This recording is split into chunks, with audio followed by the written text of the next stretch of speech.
Olá, bem-vindo ao podcast do Manchetômetro, monitor diário da mídia brasileira.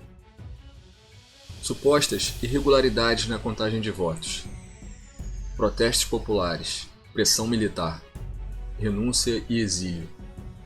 Assim chegou ao fim a presidência de Evo Morales na Bolívia. Qual o contexto político que levou à eleição de Evo em 2006?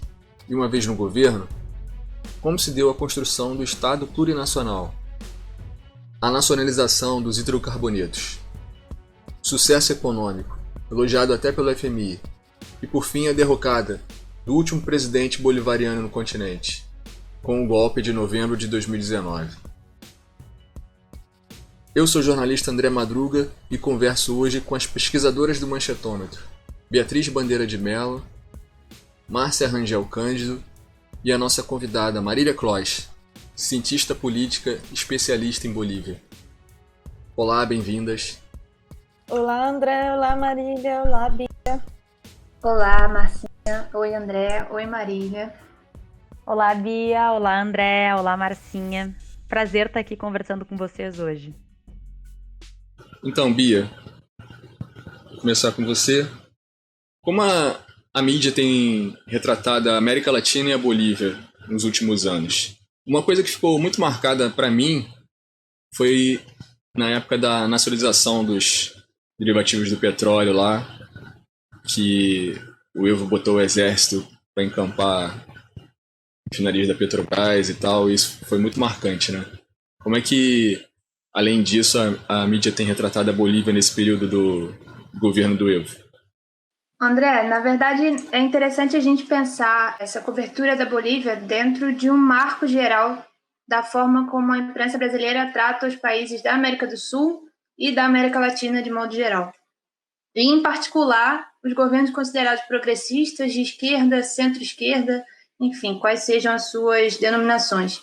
Essa abordagem ela funciona de duas formas. Ou os jornais negligenciam completamente as informações do país em suas páginas de opinião e na seção Mundo, ou eles divulgam informações incompletas. À exceção do Chile, que é considerado um país referência, né, na região pelos meios hegemônicos, os demais países eles são... Referência econômica, principalmente, né? Porque adota, desde há muito tempo, né, uma política neoliberal. Não, exatamente. Então, o Chile é, de fato, o país referência pelo programa econômico, pelo governo, enfim. Hoje a gente tem um ministro da Economia que ele usa sempre como referência o Chile, né, no que diz respeito à economia. Então, a mídia acaba adotando essa perspectiva também, de ter o Chile como um país referência na região. Sobre a cobertura da América Latina no geral, ela é predominantemente negativa. E o que eu quero dizer com isso, né? Ela geralmente está embasada em críticas aos governos da região, está embasada em informações não completas sobre esses países.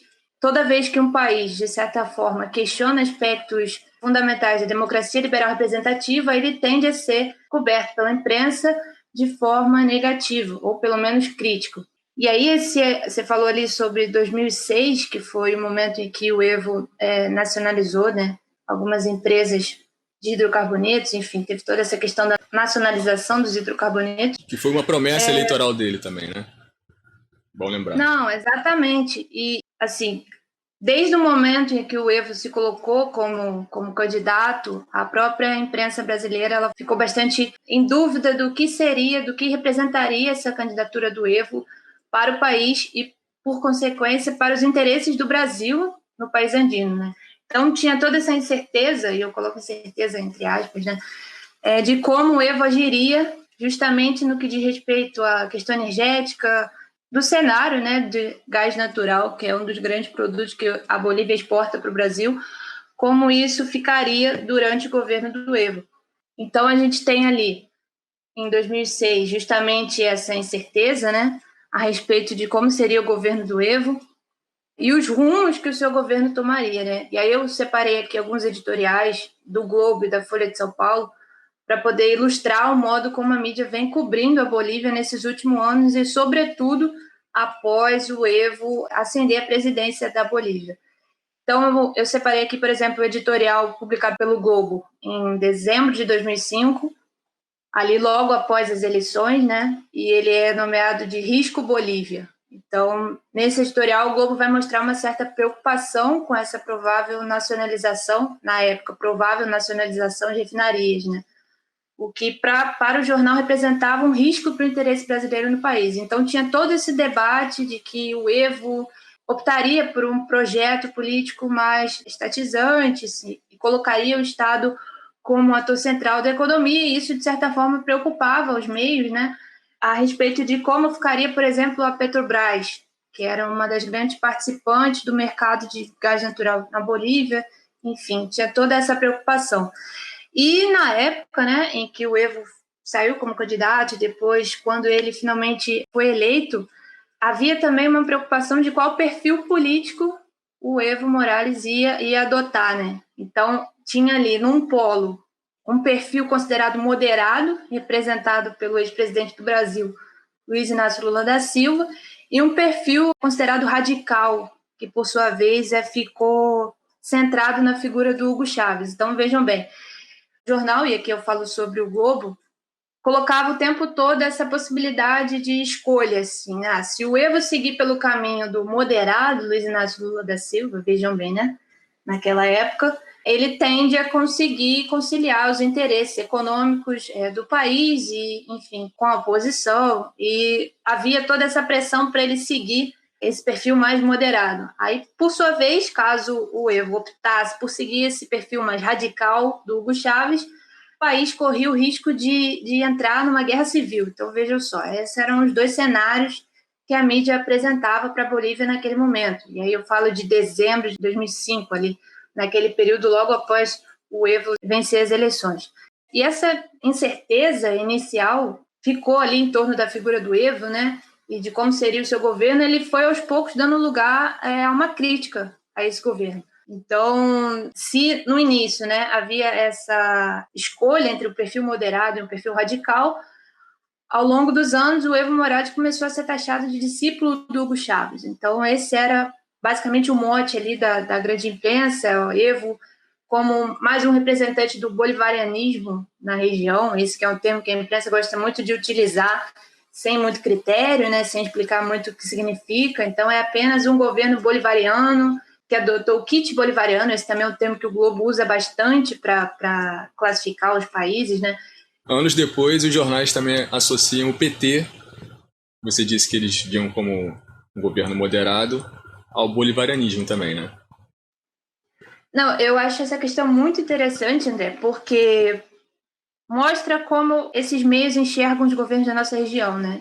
Apesar de seguirem projetos completamente distintos, e aí eu digo até usando os termos que os analistas costumam usar, né? Países refundadores e países reformadores, digamos assim, se eu estiver errado no conceito, peço para que os nossos ouvintes me corrijam depois. Mas, enfim, projetos políticos completamente diferentes que são colocados dentro de uma mesma perspectiva, né? Como se fossem completamente iguais e seguissem ali o que esses meios consideram bolivarianismo, né? Como eu disse, sem definir muito bem o que é, e eu costumo brincar que os jornais têm essa iniciativa de tudo que eu não gosto é bolivariano. E aí coloca tudo na mesma caixa, não explica muito bem o que é, e fazem essa crítica constante. E você falou sobre os governos do PT, e de modo geral, falando sobre a Bolívia, e aí citando a Venezuela também, e em certa medida o Equador, que nesse período aí, ali no início dos anos 2000, né, que foi quando teve esse ciclo de governos progressistas, de esquerda e centro-esquerda, Equador do Rafael Correa, Bolívia do Evo Morales e Venezuela do Hugo Chávez eram considerados as piores referências na nossa região, né, no que diz respeito a projetos políticos, a projetos sociais, enfim. Era tudo considerado radical demais pela grande imprensa. Então, essa é uma visão que predominou, de certa maneira, por um período considerável, e incluindo os governos do PT, né, tanto o Lula quanto a Dilma, e em certa medida até os governos da Argentina, sob os Kirchner, né? Então isso é muito sintomático de como a grande imprensa cobre os países da nossa região em particular. E falando um pouco mais sobre o modo como esse projeto do Evo foi descrito pela grande imprensa, né, e aí figuram alguns termos chaves, né? Então, o projeto do Evo foi considerado um autoritarismo populista, esse que é outro termo que a grande imprensa gosta muito de utilizar a seu bel prazer, né, sem definir muito bem o que significa o populismo, como um esquerdismo indigenista estatizante. E eu encontrei esse termo no editorial do Globo também, fiquei, né, um pouco sem saber o que significava. E, como eu disse, o bolivarianismo. Né? Então, esses foram a maneira como os jornais apresentaram esse projeto político do Evo Morales, sem descrever muito bem o que significava, apenas adjetivando da maneira como era conveniente na época. E outro traço que me chamou a atenção nessa cobertura da grande imprensa, falando especificamente sobre a Bolívia, é o reforço da imagem de um país dividido, amplamente polarizado, em eterna disputa, como se não houvesse estabilidade no país, enfim. E aí, falando sobre a Assembleia Constituinte, que começou logo ali após o Evo ser eleito, os meios o tempo inteiro reforçando essa polarização política, né? Essa divisão, esse país dividido, e como o Evo, na verdade, atuava para, em vez de apaziguar essas diferenças, para reforçar essas diferenças. Então, aqui eu separo outro editorial do Globo também, que é Contra a Ruptura, que foi publicado em 2008, e quando ali, né, os trabalhos da Assembleia Constituinte estavam se caminhando para o final, e aí ele destaca a atuação da oposição com bons olhos, né? Como os jornais brasileiros tendem a fazer declaradamente a favor da oposição aos governos mais à esquerda, mais progressistas, enfim. E a atuação da oposição foi classificada como movimentos cívicos que desejavam flexibilizar o centralismo, mantendo o marco jurídico que divide o país em estados. Então, todo esse debate sobre a autonomia dos povos originários, enfim, foi colocado como um ponto que, na verdade, estimulava essas visões na Bolívia. Então, isso também foi bem característico no período. E uma última questão que eu gostaria de frisar, André, a respeito dessa cobertura da Bolívia, que isso também refletiu no modo como os meios cobriram a política externa do Brasil no período. Então, essa aproximação entre os governos do Brasil e da Bolívia foi classificada como ideológica, né, sob um viés negativo, e, inclusive, a participação da Bolívia no Mercosul, ela foi completamente desqualificada, né, para a visão da Folha de São Paulo. A inclusão da Bolívia no Mercosul, ela mais atrapalharia do que ajudaria os países da região, né? Além disso, acrescentaria dificuldades e incertezas ao bloco. Então, a própria questão da integração regional é questionada por esses meios só por uma aproximação existente entre o Brasil e Bolívia. E aí, fazendo um gancho com o caso inicial que você citou, né, que foi a questão das refinarias, isso também foi amplamente criticado pela imprensa nesse período, por uma suposta leniência do governo brasileiro em tratar a questão com mais pulso firme, digamos assim.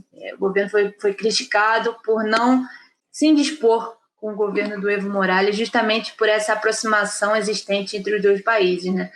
Enfim, então, colocando essas questões todas aí, eu gostaria de saber da Marília se de fato esse personagem, né, que é o Evo Morales, qual foi a importância dele para a história recente da Bolívia e se esse temor, digamos assim, da grande imprensa é justificável, que ele representou para os movimentos indígenas, movimentos dos povos originários da Bolívia, e como isso se concretizou ao longo do seu governo. Marília, emendando essa pergunta da Bia, só para ficar claro, o governo do Evo Morales era socialista ou não passava de uma social-democracia? Bom, olá, Bia. Olá, André. Acho que a introdução que a Bia fez sobre a forma como os meios de comunicação mais tradicionais cobrem o cenário político boliviano desde 2006 é muito interessante, porque tem várias questões que são estruturantes às condições políticas e sociais da Bolívia, mas que são abordadas de formas muito problemáticas, né? Porque, te ouvindo um pouco, Bia, sobre as discussões sobre diferenças, polarizações, centralização versus autonomia, e a forma como os jornais cobrem isso, é estranho porque a relação entre autonomia e centralização é uma tensão muito grande na Bolívia estruturalmente, né? Por ser uma sociedade, como eles chamam, abigarrada, eles se usa muito esse conceito, assim, quase como se a Bolívia fosse, a construção social da Bolívia fosse remendada, por assim dizer, em função de ser uma sociedade marcada, 70% se identificar enquanto população originária, né? Ou enquanto indígena, ainda que o termo população originária no contexto boliviano seja mais utilizado. Existem polarizações que são tradicionais, mas isso não necessariamente significa uma sociedade instável, porque, por exemplo, em 2009, Evo Morales foi reeleito com 64% dos votos no primeiro turno, e seu partido, o Movimento ao Socialismo, foi eleito nas duas casas legislativas com maioria qualificada. Então, é muito fácil apontar as polarizações e as diferenças, né, que existem no Estado boliviano como elementos estruturantes, dizendo que não, dessa forma não é possível construir estabilidades, porque é possível, né? A gente viu a construção dos governos do Movimento ao Socialismo acontecendo, ainda que tenha terminado num golpe de novembro de 2019, houve uma construção política muito concreta nesses anos que a gente vai conversar aqui, né? Então, acho que é importante de cara a gente rechaçar essas narrativas muito que tendem a colocar os estados latino-americanos como estruturalmente instáveis, como se isso fosse uma condição política quase determinística, né? Quase como se a gente não tivesse a possibilidade de transformar. Isso não é verdade, né? Isso não é verdade. E, bom, vamos lá. Os significados de Evo Morales. Em primeiro lugar, eu sempre gosto de pontuar que Evo Morales é, sim, uma figura muito marcante na Bolívia, né, na política boliviana, mas ao redor de Evo Morales tem o movimento ao socialismo. E o movimento ao socialismo, ele não é um partido da forma mais tradicional como a gente pensa, seja na política ocidental, seja na política latino-americana, porque sequer se entende enquanto partido político no sentido institucional, né? Se entende enquanto movimento. Tanto que tem essa dubiedade no nome, né? De movimento ao socialismo, né? No sentido de construção política, no sentido do socialismo, mas também no movimento por ser uma composição, uma constelação social de movimentos sociais, de movimentos sindicais, de organizações populares e de movimentos de população originária e campesina. Então, o MAS, antes de ser instrumento institucional, é instrumento de organização popular. E ele tem esse caráter campesino e originário muito marcado, sobretudo pela composição muito grande que eles têm de duas etnias, de duas nações de população originária, que são os quechuas e os aimarás.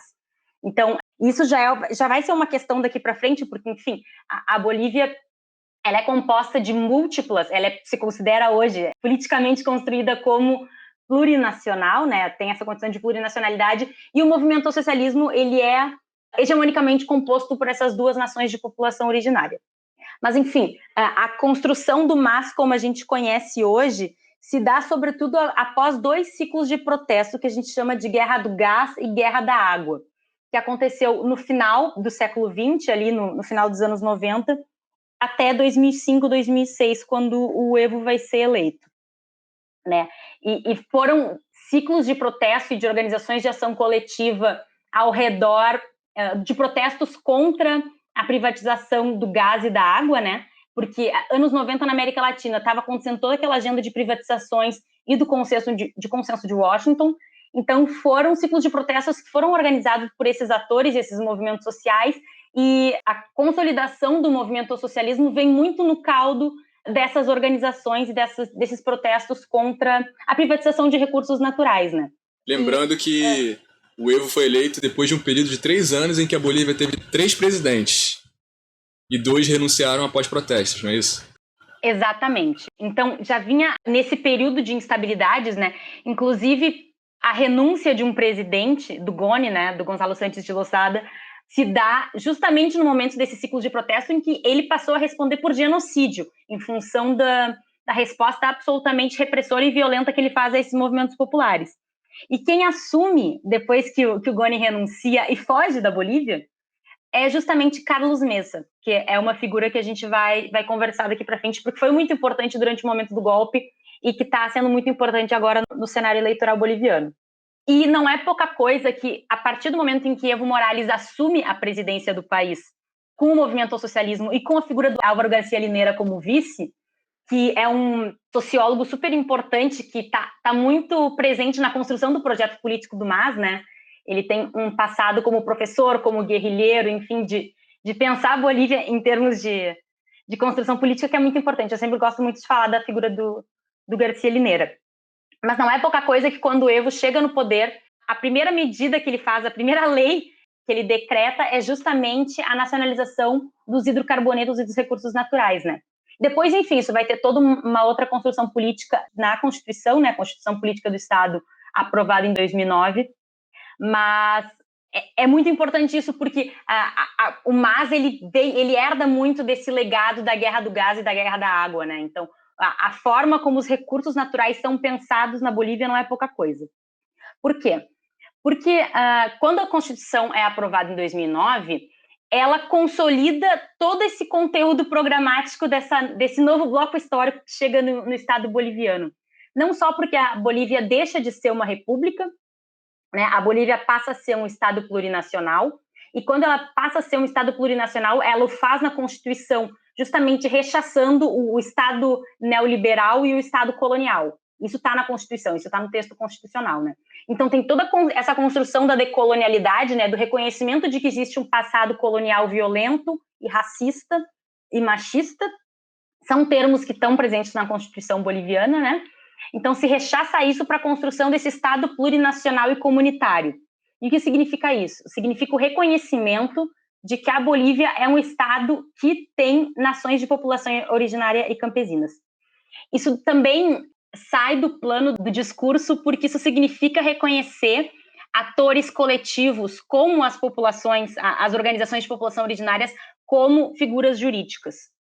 Então, costuma-se dizer, quando a gente estuda, quem vai mais a fundo nas constituições latino-americanas, que essa é uma figura muito importante porque tira do indivíduo somente a figura jurídica, né? Isso vai criar um monte de tensões ao redor da construção política da Bolívia nos outros anos, porque isso significa, por exemplo, no limite do conflito social, no limite do conflito político, quem vai ter acesso aos recursos naturais? Se vai ser Estado, se vai ser população originária, enfim, né? É toda uma nova figura jurídica a qual a gente está falando. Ou seja, esse é o primeiro ponto marcante que eu queria falar do projeto político do MAS ao redor da Constituição, a plurinacionalidade. O segundo lugar é justamente o padrão de relação com o recurso natural, porque não só ele foi nacionalizado, mas também ele passou a ser inserido na lógica do buen vivir, né? O direito ao acesso a recurso natural, à água e à alimentação passou a ser entendido como direito universal na Constituição, mas a partir da lógica do buen vivir, né? A partir dessa lógica de que recurso não é para ser explorado, mas é para se relacionar com ele para a construção da vida plena. Enfim, é toda uma lógica muito diferente da lógica ocidental neoliberal sobre como recurso natural e como as coisas que a terra dá vão a ser utilizadas, né? Então, por exemplo, o direito e o respeito à Pachamama, né? Essa figura que às vezes a gente entende como terra-mãe, mas que é muito mais que isso, está na Constituição. Então, enfim, é um novo padrão de relação com o recurso natural que é estabelecido no texto constitucional. E agora, só para avançar um pouco mais na tua pergunta, André, porque eu acho que ela é uma pergunta super importante sobre o Evo ser ou não socialista, né? Eu perguntei porque, apesar do nome do MAS e tudo mais, e da caricatura que fazem do regime, a economia do país foi elogiada até pelo FMI, né, nesse período do Evo. Exatamente. Então, o que acontece? É até estranho, retomando alguns pontos que a Bia falou, sobre como a Bolívia foi retratada sempre como exemplo, a Bolívia do Evo, né, a Bolívia do MAS, foi retratada como exemplo negativo porque se teve uma média entre 2006 e 2015 de crescimento de 5%, por exemplo, do PIB. Eles tiveram um aumento de mais de 300% do salário mínimo.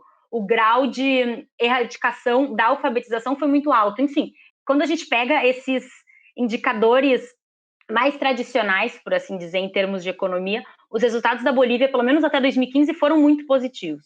Se pensa nesse sentido mais tradicional. E até em termos de erradicação da pobreza, assim, os dados são muito, muito impressionantes do que aconteceu por ali. E esses indicadores explicam porque o Evo teve sucesso eleitoral nesse tempo todo, né?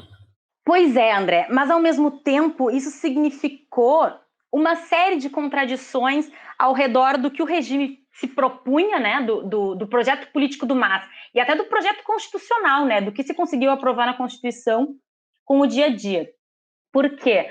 De forma alguma, o governo do MAS, ainda que tenha se proposto a todo esse projeto político ao redor do Buen Vivir e dos direitos da Pachamama, conseguiu romper com uma lógica extrativista da economia, né? Ou neo-extrativista, enfim, a depender da forma que a gente vai pensar. Sobretudo a partir do segundo governo Evo, mas também no terceiro governo Evo, a lógica do desenvolvimentismo seguiu estando inserida, porque como é que aconteceu? Esse primeiro mandato do Evo foi muito ao redor das agendas da Constituição, né? Então, precisou-se muito afirmar de forma muito intensa a importância da plurinacionalidade, a importância dessa nova lógica de relação com o recurso natural, a importância da construção de um Estado que fosse atravessado por movimento e por organizações. Então, foi um momento em que o MAS precisou estar o mais alinhado possível com as suas bases, né, com as organizações que o constroem. Mas, a partir do segundo governo Evo, eles começaram a dizer: precisamos construir esse novo Estado, mas também precisamos crescer. Então, enfim, isso, no limite, significa uma série de contradições com organizações populares. E um exemplo muito claro disso é que, por exemplo, retomou-se o projeto da construção de uma estrada que atravessa uma localidade que é reserva indígena, e que é o chamado, é a estrada que atravessa o TIPNIS, que é o Território Indígena Parque Nacional Isidoro Securi, que é uma região historicamente contestada por movimentos de população originária, em que há uma reserva nacional indígena ali, e que o Evo Morales e o governo do MAS tinham se comprometido a manter aquele espaço como um espaço indígena, e que no segundo governo do Evo eles retomam o projeto de construir uma estrada por cima do parque. Então, assim, esse é só um exemplo. E há ao redor disso, toda uma justificativa sobre como isso era importante para a construção de uma integração nacional e para o desenvolvimento boliviano, se precisava disso e tudo mais. Enfim, toda essa narrativa ao redor da importância de industrializar a Bolívia veio muito forte, né? Enfim, esse é um exemplo de uma das contradições, mas a partir do momento em que tu constrói um projeto político ao redor de organizações populares e do respeito às populações originárias, isso passa a se chocar de forma muito, muito delicada com as organizações populares, ou que constroem o MAS, ou que se organizam à esquerda do MAS, né? E isso, se em algum primeiro momento pareceu pouco para destruir talvez a hegemonia que o movimento ao socialismo construiu ao longo dos governos do Evo, isso não vai ser pouca coisa quando, a partir de 2016, a gente vê o golpe começar a se gestar, a gente vê organizações políticas à direita começarem a se radicalizar, e a gente não vê nas ruas a defesa ao governo do movimento ao socialismo como talvez a gente imaginasse que fosse acontecer, né? E eu acho que essas contradições são importantes de serem apontadas, porque elas ficam no plano dessa disputa entre as bases que constroem o MAS e uma lógica neo-extrativista, uma lógica desenvolvimentista, mas elas também caem para alguns outros planos, né? Para o plano da discussão sobre o que significa democracia, sobretudo quando o Evo se nega a aceitar o resultado do plebiscito de 2016, né, do 21F, e, uma vez mais, tenta sair como candidato à reeleição, o que não seria permitido pela Constituição. A gente pode entrar um pouco mais nesse debate, mas é que eu acho que esses dois pontos são muito importantes de serem trazidos. Assim, algumas das principais contradições e falhas, ausências, problemas que teve no movimento ao socialismo foi justamente não construir o socialismo, né? Mas seguir organizando a agenda econômica do Estado ao redor dessas lógicas. A Bolívia teve muitos sucessos em termos econômicos, sobretudo comandada pelo Luiz Arce, que agora é presidente, o Lúcio Arce, né? Que agora é candidato à presidência do país, mas se organizou ainda numa lógica desenvolvimentista e extrativista. Conseguiu-se reduzir a pobreza, mas isso não foi feito de forma sem contradições, sem choques, sem embates com os movimentos que organizam o movimento ao socialismo.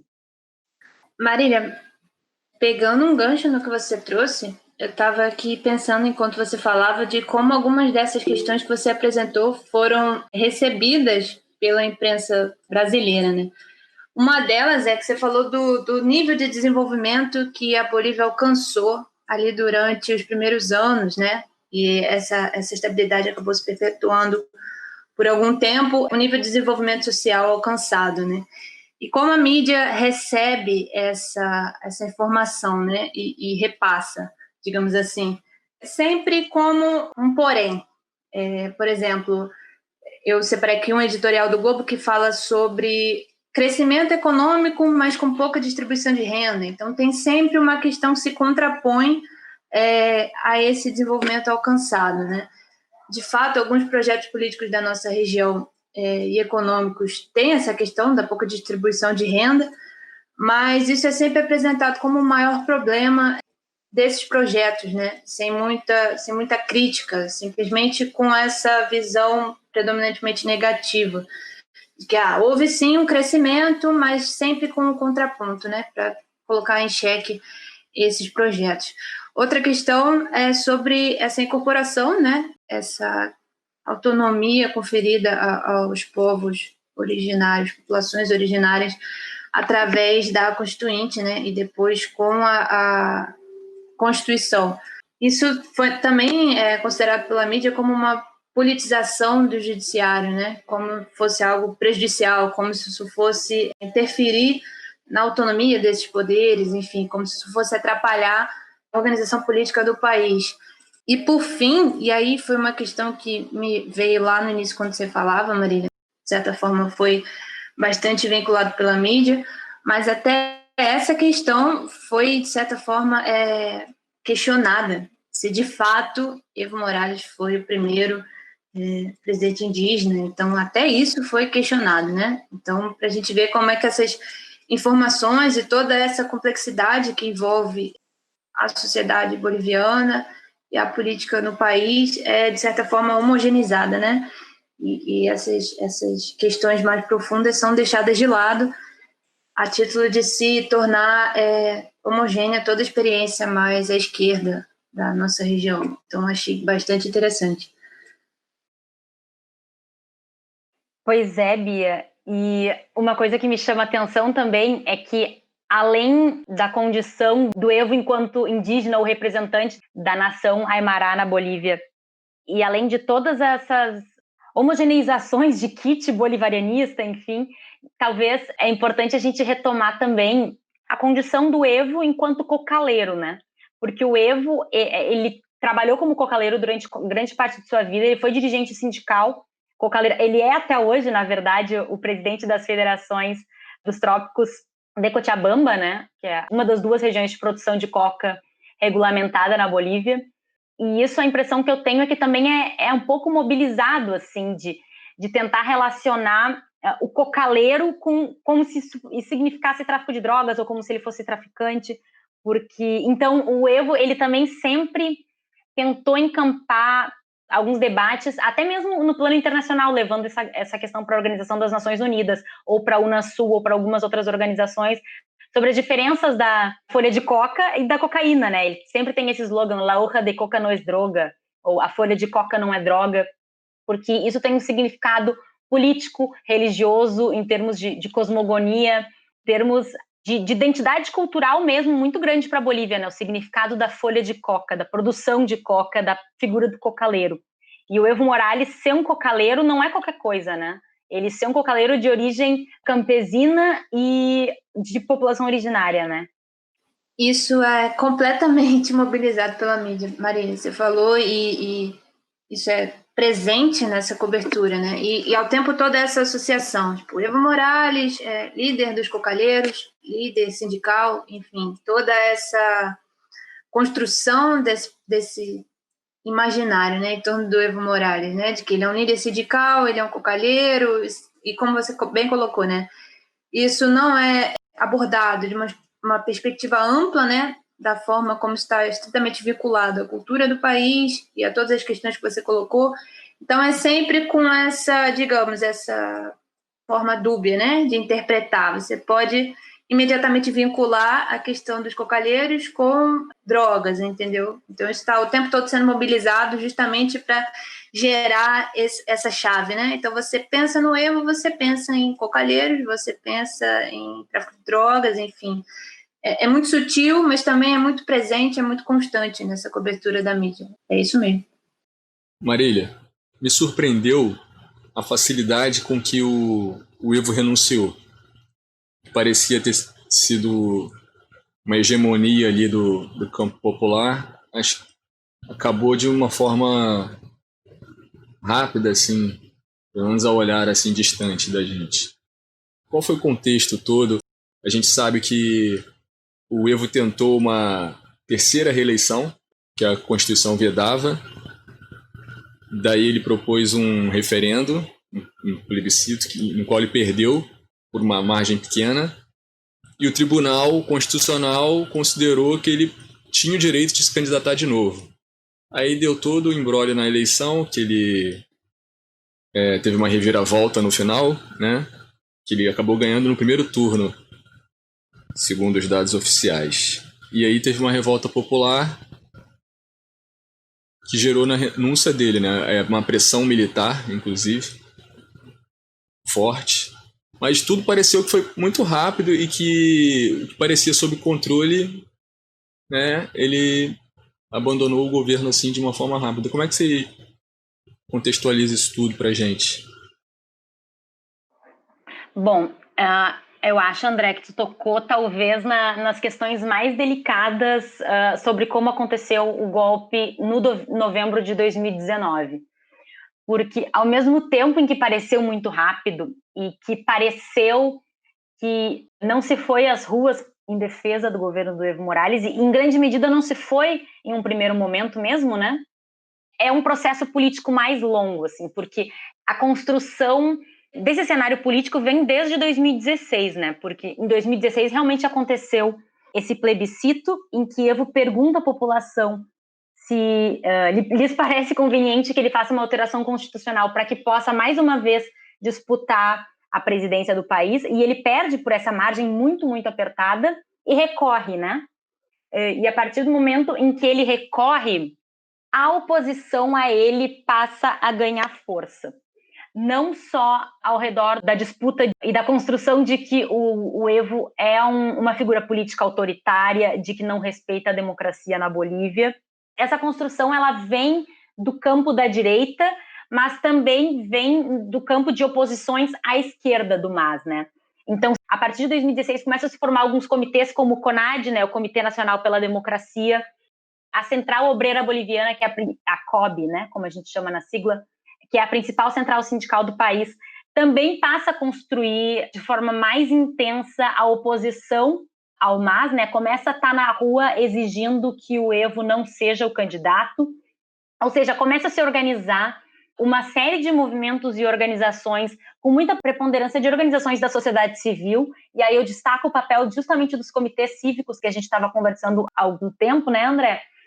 Mas uma série de organizações que passam a enxergar o Evo Morales e o MAS como autoritários, como se não estivessem respeitando a democracia boliviana. E acho que essa é uma questão importante de ser discutida, porque se em um primeiro momento eu disse que as contradições da instituição com as bases se davam no plano da disputa de qual o projeto econômico que a Bolívia iria seguir, nesse momento fica claro que existem uma série de questões a respeito do conteúdo democrático da Bolívia que também estavam em disputa, né? O próprio movimento ao socialismo e a sua relação com as instituições passa a ficar mais arrojado. Já se denuncia que o movimento ao socialismo também não consegue construir uma democracia interna dentro dos próprios movimentos e da forma como a relação com a institucionalidade vai acontecer. Então, se no primeiro momento a agenda econômica era uma das grandes disputas, a agenda democrática, do conteúdo da democracia, nesse momento, começa a preponderar. E essas duas agendas, a economia e a democracia, organizam a corrida eleitoral até hoje, né? Então, esse é um processo longo. Quando a gente chega ali no outubro e no novembro de 2019, é ao redor desse contexto político de muita contestação nas ruas a decisão do Evo de concorrer mais uma vez à eleição. E você citou o papel importante do vice.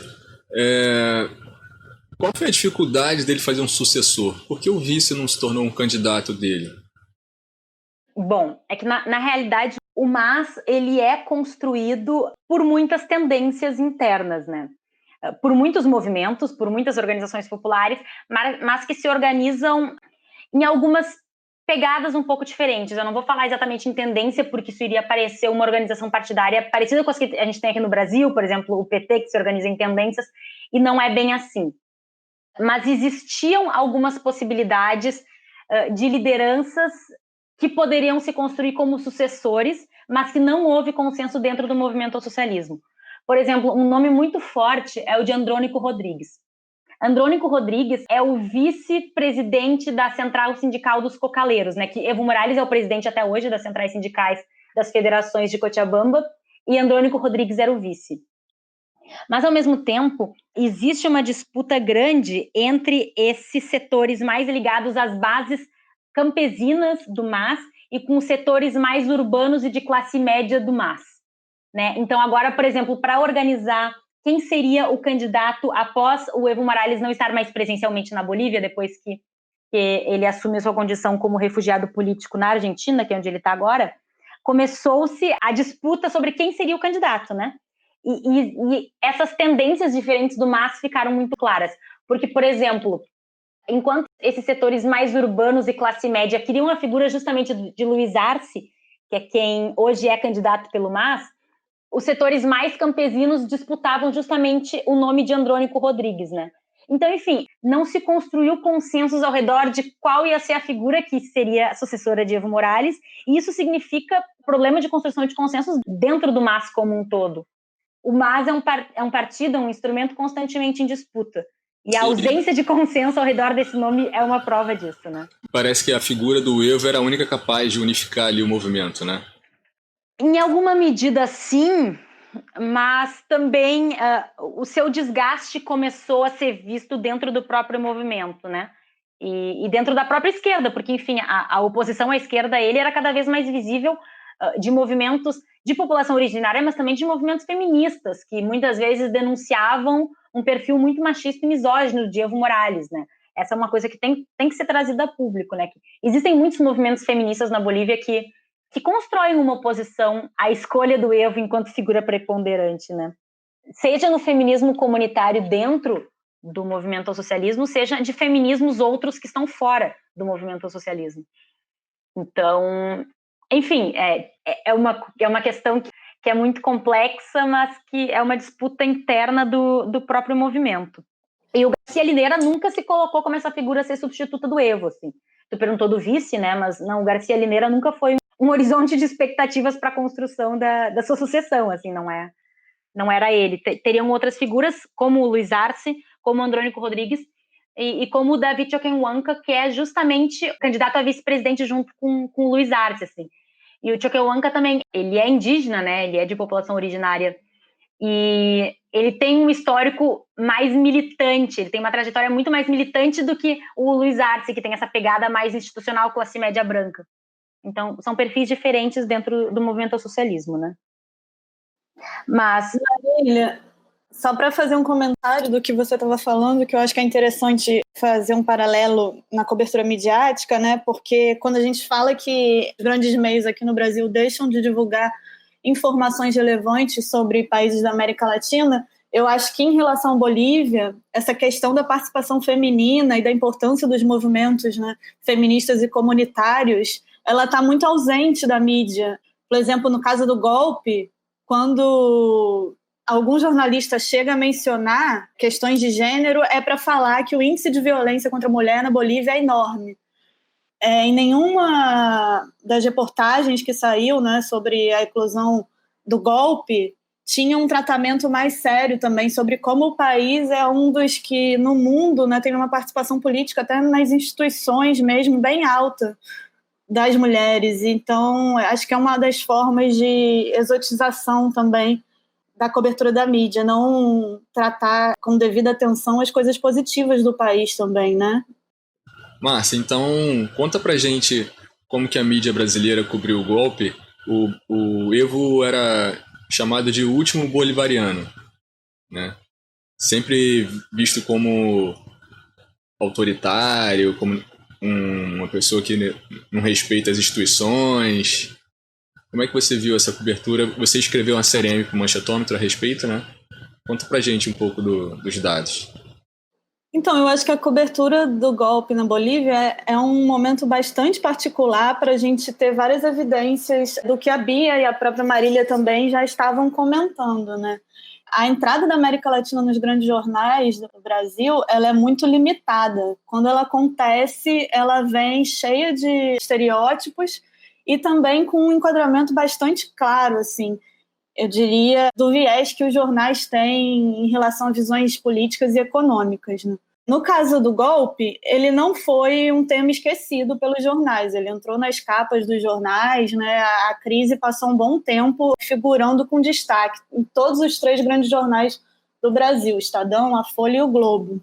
Mas dentro dessa cobertura, a gente conseguiu enxergar tendências bem claras, assim. Fora um número significativo de notícias neutras, né, que de alguma maneira estavam só relatando o que estava acontecendo na Bolívia, o número de notícias negativas foi bastante alto. E o que a gente entende como notícias negativas, né? Eram notícias que basicamente culpavam o Evo Morales por toda a crise política que tinha se instaurado no país. Não só por essa ocorrência que levou ele a renunciar, como também pela violência nas ruas. Tudo era visto como se fosse uma coisa ocasionada pela tentativa do Evo Morales de se perpetuar no poder. E aí entrou muito na argumentação também a suposta fraude, né, no plebiscito que a Marília tocou, que tinha recusado a possibilidade do Evo de concorrer à reeleição. Então os jornais pegaram muito isso para criticar o Evo e para dizer que se o país estava passando pelo que estava passando, a culpa era realmente dele. E aí tinham alguns casos de notícia ambivalente que também acabava tocando no que Marília e Bia falaram, que é a questão da economia, porque nos últimos anos a Bolívia teve um crescimento econômico muito significativo que uma parte dos jornalistas e colunistas não conseguem negar. Então isso acabava aparecendo como uma ponderação no tratamento dos jornais, falando que eles reconheciam todo o avanço, né, que tinha ocorrido na Bolívia nos últimos anos, mas que isso não justificava a ambição do Evo Morales de querer se perpetuar no poder. Então, de uma maneira geral, os meios trouxeram para a gente uma informação de que o Evo Morales era uma pessoa ambiciosa, que tinha interesses pessoais, né, de estar perdurando no poder, e que tudo que estava acontecendo no país era culpa dele. E aí acho que entra um pouco no que a Marília estava falando sobre essa tendência de interpretar sempre os países da América Latina como objeto de instabilidade, né? A mídia não tende a valorizar interações políticas positivas ou avanços que existem na nossa região. Em geral, a gente escuta coisas realmente negativas mesmo sobre o que ocorre por aqui. E aí eu falo isso contrastando 2 questões que foram importantes na cobertura em relação ao golpe. A primeira é que essa ideia de perpetuação no poder, ela é muito comum ser criticada quando se trata de países periféricos, mas você vê muito poucos jornais reclamando, por exemplo, da Thatcher na Inglaterra ou da Angela Merkel na Alemanha, né? Você não vê essas críticas fortes quando se trata de governos europeus. Então, isso é uma ideia que contrasta, eu acho, um pouco para a gente entender que existe um problema mesmo no modo como se representa a América Latina. E eu acho que outra coisa que foi extremamente relevante também foi que os grandes meios tomaram como base um relatório da OEA, né, que acho que Marília pode comentar mais também como foi o impacto desse relatório na própria Bolívia, mas os meios usaram esse relatório para embasar a tese de que a eleição na Bolívia foi fraudada, né? E esse relatório, por outro lado, ele foi muito contestado, né? Pesquisadores de várias universidades falaram que era um relatório que não dava informações suficientes para você argumentar que realmente teve fraude na eleição. E essa contestação ela não teve espaço nos jornais. Os jornais só mencionaram o relatório da OEA mais substantivamente para usar ele como uma fonte de verdade, né? Como se fosse aquela comprovação científica de que o que estava acontecendo na Bolívia era errado. Então, isso eu acho que é outro ponto interessante também. E aí, entrando um pouco também nas coisas que os jornais deixam de tratar, né? Além desse lado de ignorar a oposição, né, o argumento oposto, também tem um pouco de silenciamento em relação às questões de gênero mesmo e às discriminações contra a população indígena, né? Como a gente comentou aqui, a Marília estava falando da importância dos movimentos feministas na Bolívia, e aí, para dar um exemplo, você vê a Silva Colombo, que é uma colunista bastante importante, né, que cobre política internacional. Quando foi tratado o caso da Bolívia, ela fez uma seleção bastante parcial de dados para contextualizar o país. E uma delas foi justamente dizer que o país tem índices altíssimos de violência contra a mulher. No entanto, ela não ponderou que o país também é um dos que tem uma diversidade mais forte no âmbito político, não só de gênero, mas também de incluir população indígena, né, na participação política institucional. Então, a gente vê aí que existe uma predisposição a valorizar o negativo mesmo, a valorizar a exotização. E essa questão aparece também em outros colunistas. Para dar outro exemplo, o Rubens Barbosa escreveu na Folha, numa coluna no dia 12, né, um dia após a eclosão lá do golpe na Bolívia, que o Evo Morales era um populista autoritário, que ele podia tentar voltar ao poder nos braços dos mineiros armados de dinamite e dos plantadores de coca. Então, você vê aí também uma visão que se constrói do eleitorado que é apoiador, né, do Evo Morales, bastante pejorativa e, enfim, preconceituosa, né, eu diria. Racista, né? Pois é. Então, essa tendência de exotizar fica muito forte também na cobertura do golpe, e eu acho que na cobertura da América Latina, de uma maneira geral, como a própria Bia e a Marília também já mencionaram. Outra coisa que ficou de fora, que eu considero bastante relevante, é que, embora a Silvia Colombo, por exemplo, tenha dado dados sobre violência no país, não se discutiu como, durante a crise, eclodiu também uma violência política direcionada às mulheres, né? Circulou nas redes sociais um vídeo muito forte de uma prefeita, né, que é do mesmo partido do Morales, o MAS, sendo violentada e torturada publicamente. Isso não foi tratado pela mídia brasileira de uma maneira séria. A gente teve acesso a isso por vídeos em redes sociais mesmo, e ocorreu apenas uma pequena menção em um dos jornais. Também ocorreu queima de bandeiras indígenas, que foi tratada de uma maneira muito diminuta nos jornais. Então, a gente tem um problema que eu considero grave, assim, porque se a gente não tiver um interesse maior de entender os países, se a gente não trabalhar na área, ou como um indivíduo curioso for pesquisar mesmo na internet, as notícias que a gente recebe e a cobertura que a gente tem acesso, ela é profundamente enviesada e preconceituosa. Marília, retomando agora sobre a conjuntura lá na Bolívia. Em outubro vai ter eleição, depois desse ato.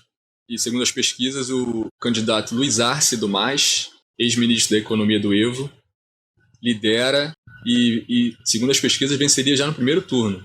Carlos Mesa, ex-presidente, é o segundo colocado e o Camacho o terceiro. Camacho é visto como meio que um Bolsonaro bolivariano, um radical assim que explora a questão da religião, tudo mais.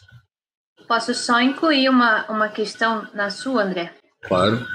Para passar para a Marília, é também uma dúvida que eu tenho, é esse personagem também que emerge durante esse golpe, né, que é a, entre aspas, presidente interina Yanine Áñez, né, e até a forma como a mídia trata, né, a Áñez é problemática, porque se considerar a presidente interina, ela era uma figura que estava ali numa linha sucessória para ocupar esse cargo que ela ocupa hoje, quais foram as forças, né, políticas que sustentaram. Então, a Marcinha falou sobre essa cobertura do golpe, e essa que a gente tem aí o exemplo do Guaidó na Venezuela, que também se autoproclamou presidente, então é uma coisa que vem assustando, né? Porque agora... E logo são reconhecidos pelos Estados Unidos e até pelo Brasil, né?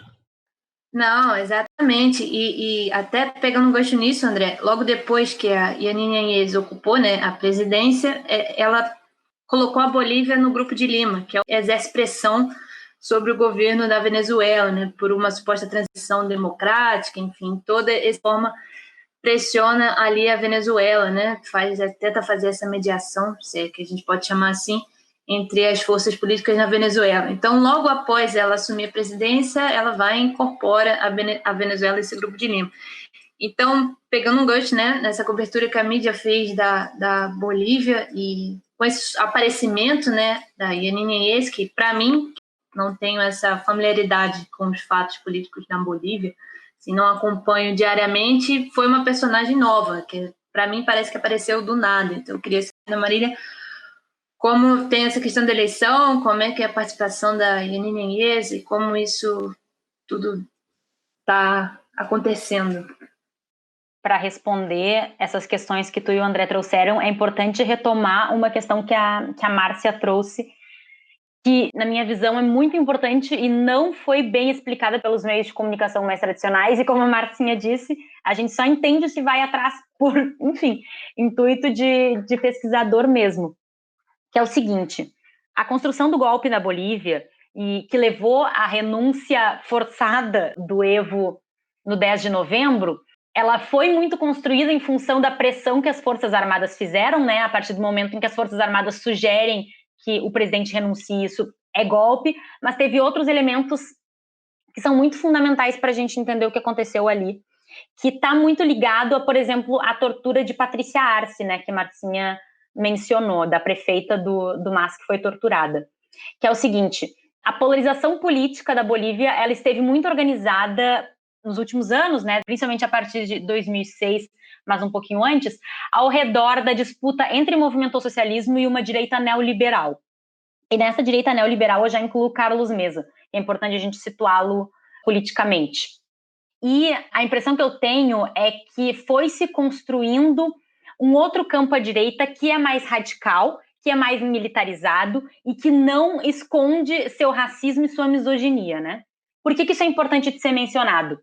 Porque, materializado na figura de Luiz Fernando Camacho, que começa a sua marcha desde Santa Cruz até La Paz, começam a se organizar e começa a sair às ruas essa figura que é muito próxima ao que no Brasil seria do miliciano, né? Ou se fosse na Colômbia, seria do paramilitar. Eu gosto de fazer essas comparações porque eu acho que organiza bem. Porque Luiz Fernando Camacho sai de Santa Cruz armado, com uma escolta igualmente armada ao seu redor, e chega no 10 de novembro em frente ao Palácio Presidencial da Bolívia com essa frase, né? Sai a Pachamama, entra Deus. E na sua mão ele tinha uma Bíblia e ele tinha em sua cintura uma pistola.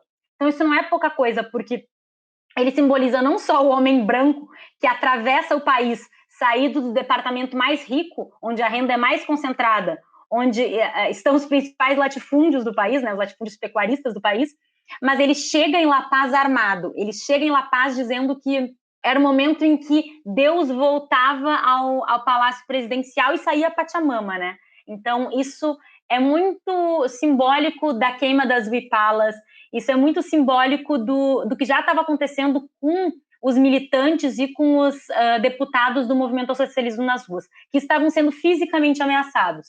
Então, o golpe ele não acontece só em função da pressão das Forças Armadas, ele acontece também em função da pressão policial, que já estava nas ruas desde ali do final de outubro, mas sobretudo no início de novembro, para conter de forma muito violenta a resistência ao golpe, mas também em função da pressão miliciana, né?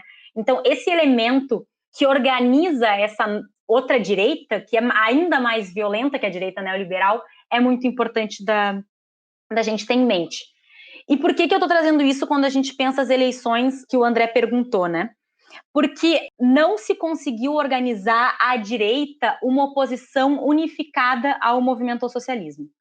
Por quê? As eleições vão acontecer agora no dia 18 de outubro, depois delas já terem sido adiadas muitas vezes, né? Então, a incerteza ao redor do acontecimento do pleito democrático da Bolívia já é um primeiro fato que a gente tem que falar, né? A Yanine Áñez, que é muito próxima ao Romero, né, o novo presidente do Tribunal Superior Eleitoral, já muitas vezes tentaram evitar que as eleições acontecessem. Então, ela já foi postergada 3 vezes. Isso já traz uma insegurança muito grande, evidentemente, e muita desconfiança ao redor da organização institucional dessas novas eleições, né? Então, esse é um primeiro elemento que a gente tem que saber sobre o cenário eleitoral que está acontecendo. Um segundo elemento é a utilização de instrumentos de lawfare, né? Da utilização de instrumentos institucionais para perseguição a diversas figuras da esquerda. Porque não só, por exemplo, o Ministério Público de La Paz acolheu uma denúncia de terrorismo contra o Evo Morales, por exemplo, como também acolheu, e aí, salvo engano, foi o TSE que acolheu um pedido para que a sigla do MAS fosse colocada na ilegalidade, não fosse mais aceita enquanto partido que disputa as eleições.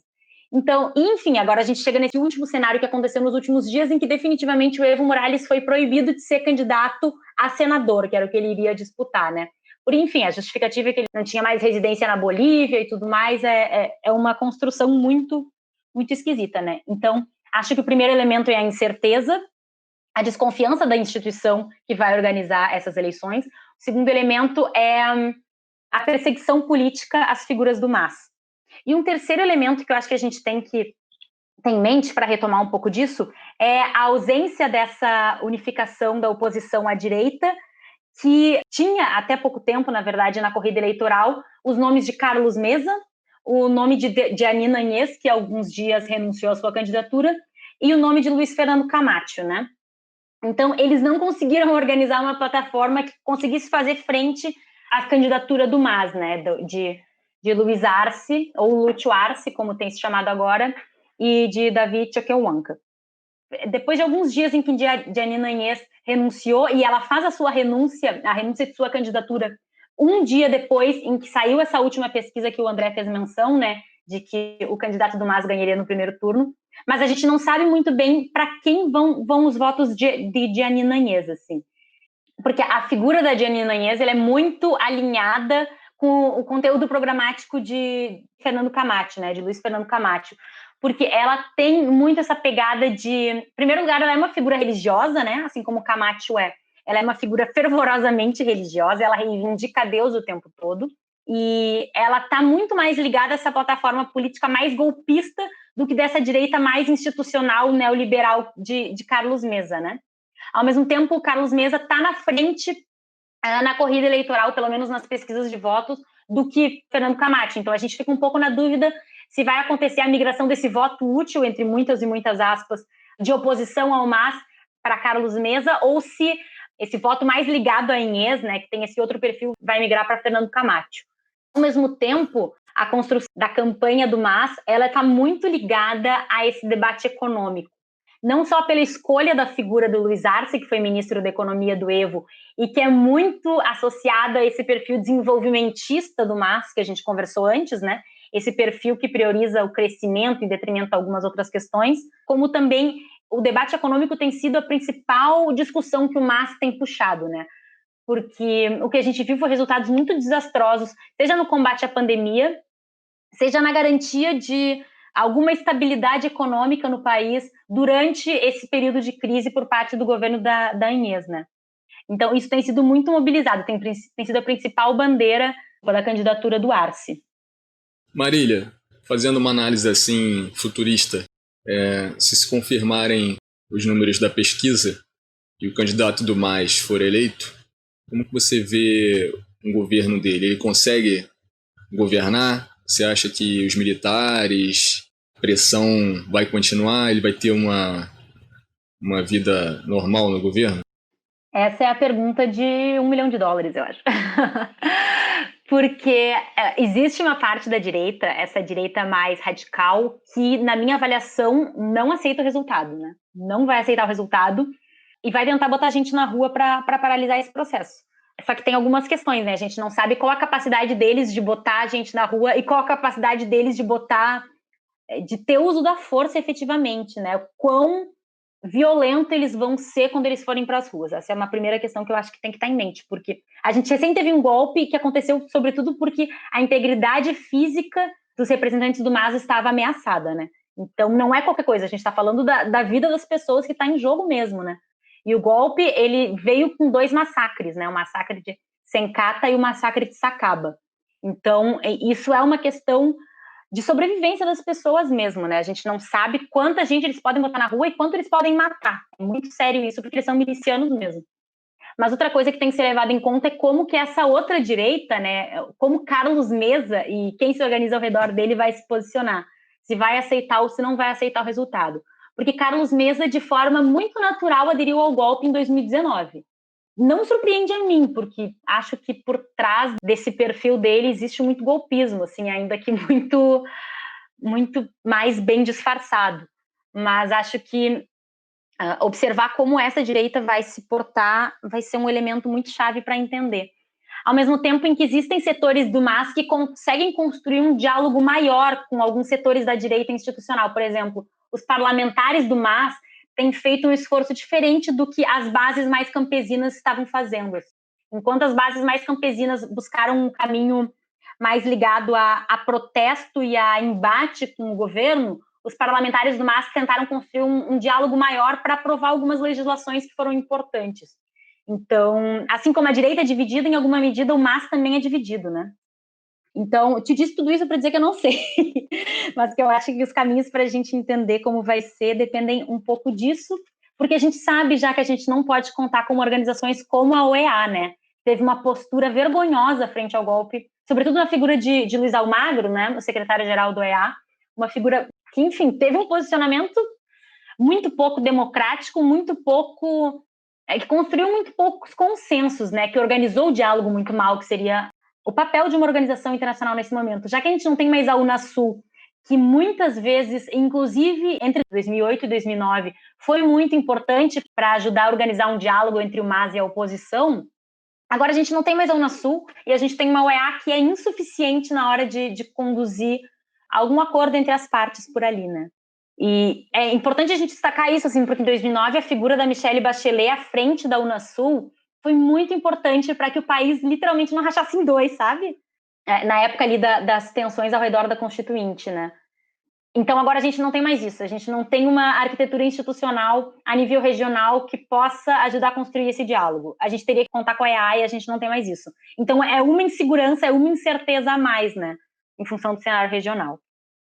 Acrescentar apenas aqui como nota de rodapé a tudo que foi dito, que o pronunciamento da Jeanine Áñez nas Nações Unidas na última semana falou justamente sobre essa oposição entre uma ditadura e a democracia, sobre autoritarismo e liberdade, né? Trabalhou muito essa oposição, justamente tendo como perspectiva as eleições que vão ocorrer no país agora em outubro. E como elemento de surpresa, as críticas feitas ao governo da Argentina, ao Alberto Fernandes, que desde dezembro, se não estou enganada, concederam refúgio político ao Evo Morales. Então, acrescento apenas como nota de rodapé esse discurso da Áñez nas Nações Unidas, que teve esses dois elementos, né? Queria agradecer a participação de vocês. Obrigado. Gente, obrigada. Aprendi muito. Marília é maravilhosa. Obrigada, André. Obrigada, Marília e Marcinho. Prazer dividir esse episódio com vocês. Aprendi muito também. Marília, pela disponibilidade. Obrigada, gente. Adorei estar aqui conversando com vocês. Eu que aprendi muito com vocês. Acho que essa abordagem que vocês fazem aqui no Manchetômetro é sempre incrível. Eu gosto demais, acompanho muito esse trabalho. Então, adorei estar aqui conversando. Legal. É isso, gente. Neste episódio, você teve uma aula sobre a história recente da Bolívia, que lhe dará instrumentos para entender melhor o cenário atual. E soube também um pouco mais como a mídia brasileira cobre os nossos vizinhos latino-americanos. Para saber mais, acesse o nosso site manchetômetro.com.br e siga as nossas redes sociais. É só buscar por Manchetômetro. Você também pode participar da nossa campanha de financiamento coletivo. O link é benfeitoria.com/manchetômetro. Toda ajuda é muito importante. Obrigado e até o próximo episódio.